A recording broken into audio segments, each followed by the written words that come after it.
Aku baru balik daripada Japan dan inilah kasut-kasut yang customer order. Dan hari ni kita nak quick review kasut ini. Apakah kasut ini? Ini ialah Nike Mercurial Vapor 16 AG Pro.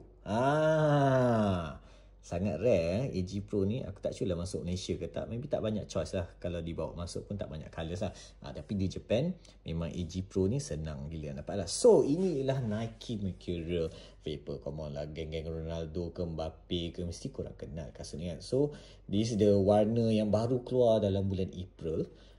Ada apa ni, grip knit punya teknologi sama macam Phantom punya series juga kan.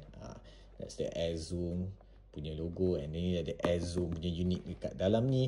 Dan yang menarik lah, highlight lah untuk yang version ni ialah tapak AG Pro. Nampak tu start bulat-bulat ni kan. Korang main dekat atas rumput tiruan tu, sangat sesuai pakai start macam ni. Compared to the FG punya version, start dia sangat agresif tau. Tapi untuk artificial, korang kena pakai AG Pro. Seriously sedap gila, and korang akan risiko korang untuk injured.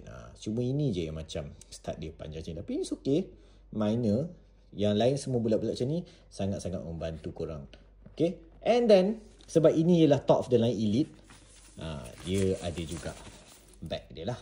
Macam ni cantik juga. Nike Votable Football, banyak lah, panjang lah cerita dia. So kalau korang kan, korang nak try tak Nike Mercurial ni, ataupun apa-apa Nike lah, tapi tapak AG Pro, sangat menarik tau.